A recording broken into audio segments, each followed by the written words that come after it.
नमस्कार दोस्तों, educational trip में मैं नितेश कुमार आप लोगों का स्वागत करता हूं। दोस्तों, आज हम लोगों का एनसीएफ के आधार पर जो हम लोग कहानियां पढ़ रहे थे उसकी यह अंतिम श्रृंखला है, जिसमें आज हम लोग बची हुई कुछ महत्वपूर्ण कहानियों के बारे में हम लोग बात कर लेते हैं। तो आज जिस कहानियों के बारे में हमें बात करनी है वो कहानियां हैं कमर सीधी रखो ऊपर चढ़ो, गोलकुंडा, सुनीता अंतरिक्ष में, जाकिर हुसैन की जादुई फूक, सर ग्रेगर जॉन मेंडल, जंगल किसके, स्थानांतरणशील खेती या झूम खेती, और इसके बाद हम लोग बात करेंगे भारत का झंडा के बारे में। सबसे पहले हम लोग बात करते हैं कहानी की, और पहली कहानी होती है कमर सीधी रखो ऊपर चढ़ो। ठीक है, तो इसके बारे में हमने आपसे पहले भी बताया था कि जब हम पर्यावरण शिक्षण के बारे में बात कर रहे थे तो कुछ लोग ऐसे होते हैं जो अपने जीवन में कठिनाई भरी यात्राओं को चुनते हैं। आखिर ऐसा क्यों? इसी चीज के बारे में बताई है आपके कमर सीधी रखो ऊपर चढ़ो की कहानी में, जिसमें बछेंद्री पाल की कहानी के बारे में बताया गया है। जो हमारी बछेंद्री पाल जी हैं, वह बछेंद्री पाल उत्तराखंड के गढ़वाल जिले के नाकुरी नाम की गांव की रहने वाली थी। उनके जो पिताजी थे वह क्या थे कि वह सामान्य परिवार से आने वाली एक महिला थी, जिसने नेहरू इंस्टीट्यूट ऑफ उत्तराखंड से मेजर ज्ञान सिंह के संरक्षण में उसने रॉक क्लाइंबिंग यानी कि चट्टान पर चढ़ने की ट्रेनिंग को उसने प्राप्त किया था। ठीक है, उस समय ये क्वेश्चन पूछा भी गया है कि जो बछेंद्री पाल है उन्होंने रॉक क्लाइंबिंग की ट्रेनिंग किससे प्राप्त किया, तो उन्होंने नेहरू इंस्टीट्यूट में मेजर ज्ञान सिंह के संरक्षण में उन्होंने क्या किया था, रॉक क्लाइंबिंग की ट्रेनिंग उन्होंने प्राप्त किया था। ठीक है, इसके बाद फिर उन्होंने माउंट एवरेस्ट पर चढ़ना प्रारंभ किया, और जब वो माउंट एवरेस्ट पर चढ़ना प्रारंभ कर रही थी तो माउंट एवरेस्ट पर कोई अकेले नहीं चढ़ता है, एक कई सारे लोगों का ग्रुप होता है, और वह जिस ग्रुप में गई थी उसमें 18 लोग थे, और उन 18 लोगों में से 7 महिलाएं थी। माउंट एवरेस्ट जिसकी हम लोग यहां बात कर रहे हैं, तो माउंट एवरेस्ट नाम की सबसे ऊंची चोटी, वह विश्व की सबसे ऊंची चोटी है, उसकी ऊंचाई 8,850 मीटर के लगभग है। यह सबसे ऊंची चोटी नेपाल में है। इसी को अलग अलग जगहों पर अलग अलग जगहों के नाम से या फिर अलग अलग नाम से जाना जाता है, जैसे कि माउंट एवरेस्ट को नेपाल में गौरी शंकर या सागर माथा के भी नाम से जाना जाता है। यह प्रश्न पूछा गया है कि माउंट एवरेस्ट को निम्नलिखित में से और किस नाम से जाना जाता है, तो उसे सागर माथा के नाम से जाना जाता है। तो माउंट एवरेस्ट को गौरी शंकर या फिर सागर माथा के नाम से जाना जाता है। इसकी ऊंचाई 8,850 मीटर है। बछेंद्री पाल ने 23 मई सन 1984, ये देखिए, तो बछेंद्री पाल 23 मई सन 1984 को दिन में 1:07 पर उन्होंने माउंट एवरेस्ट की चढ़ाई को पार किया और वह माउंट एवरेस्ट पर चढ़ गई। माउंट एवरेस्ट पर चढ़ने के बाद फिर उन्होंने कुछ महत्वपूर्ण बातों के बारे में बताया कि जहां जैसे होता है कि वहां पर माउंट एवरेस्ट की सबसे टॉप की जो चोटी है वहां पर किसी भी एक ही व्यक्ति के खड़े होने की ज्यादातर जगह है। ठीक है, ज्यादातर एक या 2 लोग वहां पर खड़े रह सकते हैं। वहां पर उन्होंने लगभग 42 मिनट तक अपना समय बिताया और इसके पास बाद वो अपने बेस कैंप में वापस लौट आई थी।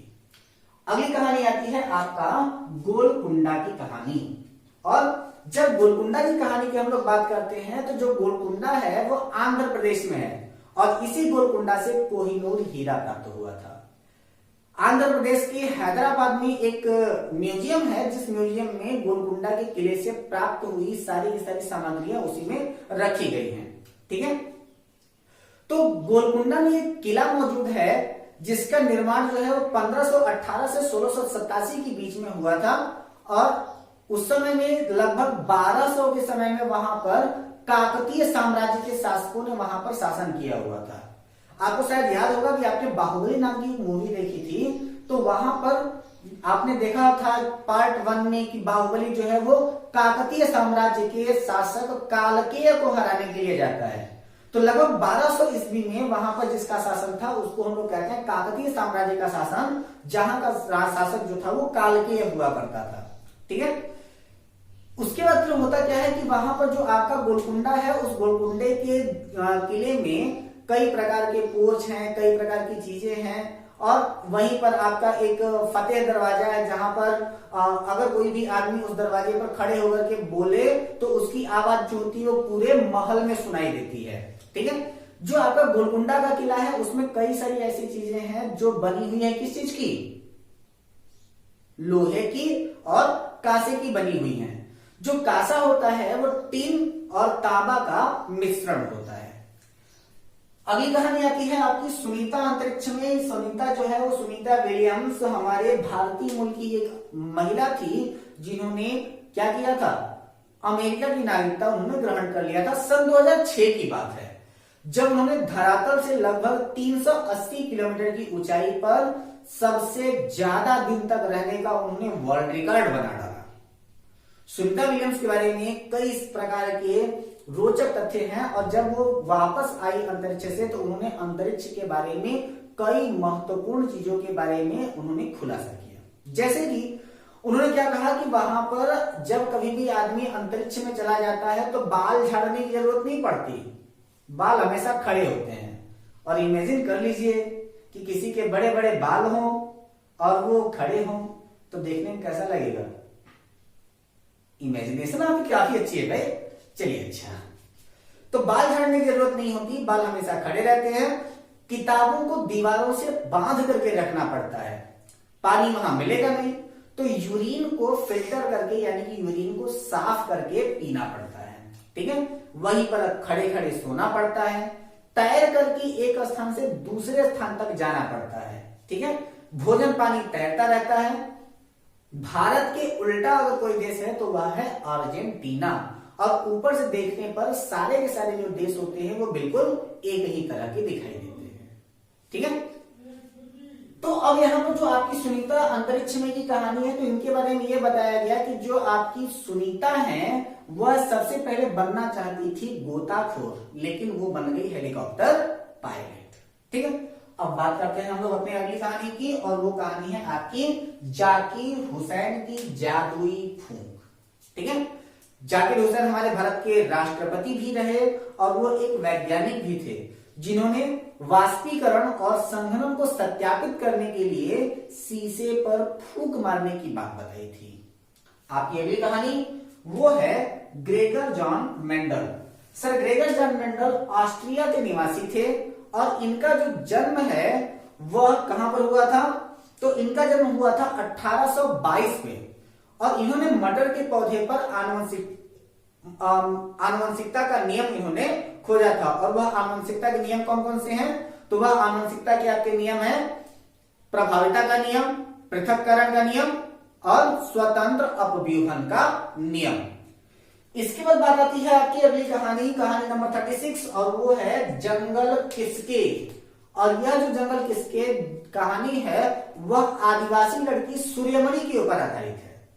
तो झारखंड की रहने वाली आदिवासी लड़की जो सूर्यमणि है उसने राष्ट्रपति जी को एक पत्र लिखा और उस पत्र में उसने पूछा कि जंगल किसके हैं। सन 2007 में जंगल कानून पारित हुआ और उस जंगल कानून में यह बताया गया कि जो जनजातियां जिस जंगल में 25 वर्षों से निवास कर रही होंगी उस जंगल पर उन्हीं जनजातियों का ही अधिकार होगा। इस नियम से परिचित कराने के लिए सूर्यमणि ने एक केंद्र खोला जिसका नाम उसने क्या रखा, तोरांग रखा। तोरांग जो है वह कुड़ुक भाषा, झारखंड की भाषा है ये कुड़ुक, तो तोरांग जो है वह कुड़ुक भाषा का एक शब्द है जिसका मतलब होता है जंगल। ठीक है, इसके बाद आपकी अगली कहानी आती है, वह कौन सी होती है आपकी स्थानांतरणशील खेती या फिर झूम खेती। ठीक है, तो जब सबसे पहले स्थानांतरणशील खेती या फिर झूम खेती के बारे में बताया जाता है तो यह खेती सबसे ज्यादा जनजातियां करती हैं।